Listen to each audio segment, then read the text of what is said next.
Hey cactus friends, it's Jenny from Cookies Cacti, and it's just about 3 p.m. in the afternoon right now, and my air conditioning unit is on full blast trying to pre-cool my house down before the high energy rate kicks in for electricity.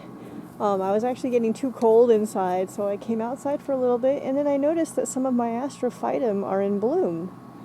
And my phone says that it's about 105 degrees Fahrenheit right now, but I thought I would show you what some of these Astrophytum flowers look like in case you haven't seen them before. So let me walk over here and get my shadow out of the way. So over here I have an Astrophytum ornatum. I actually forgot to share this one in my Astrophytum video, but now you get to see it. It's got two flowers that opened, and it actually smells quite amazing under the pergola right now. The scent of these flowers are quite strong. You can see, if you look into the flower, you can see that I can never remember the anatomy of flowers, so here we go. But you can see the parts of the flower with the pollen on it, which is this ring around here. Has that yellow pollen, and then so that's the male part of the flower, and then we've got this little thing in the middle that looks like an open hand or something. That's the female part of the flower. And same thing on this side. Let me show you how I pollinate this.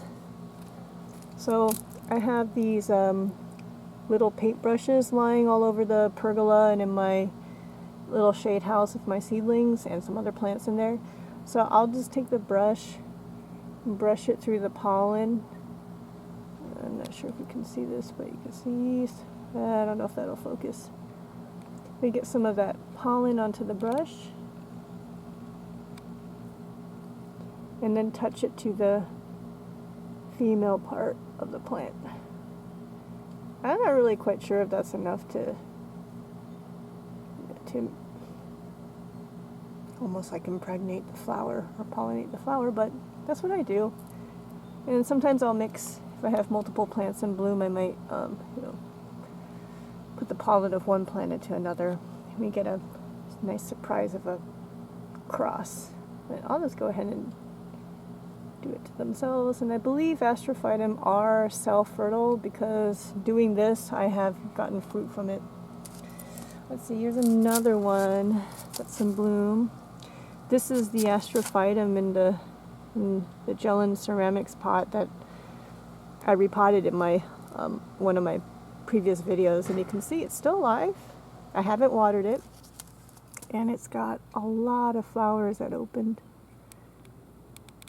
Isn't that pretty? You can see these flowers are a little bit not quite as solid yellow as the flowers on the ornatum.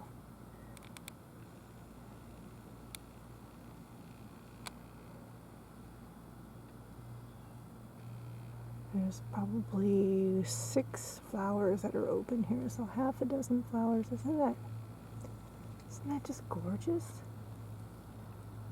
Ooh, I love it. And then I've got another one here. Got 3 flowers on this one.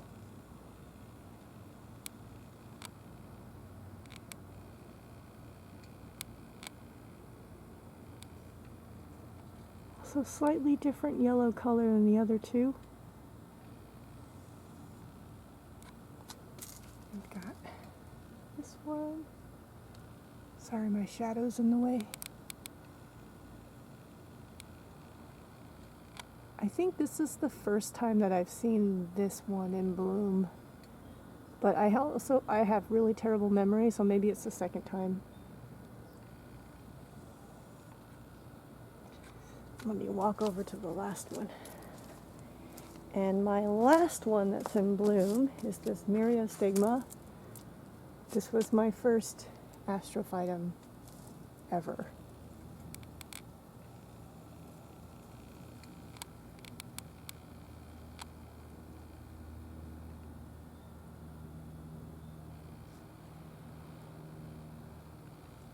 I would absolutely love it if the bees could come in here and use the pollen and everything, but unfortunately I do have to have my screens up to protect the plants from the birds.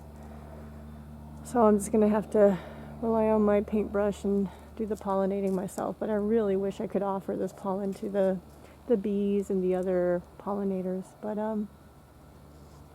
yeah, so just a quick tour of what Astrophytum flowers look like. One more time on the ornatum. Alright, this is a short video today. Hope you all enjoyed. I will talk to you all soon. Take care. Bye-bye.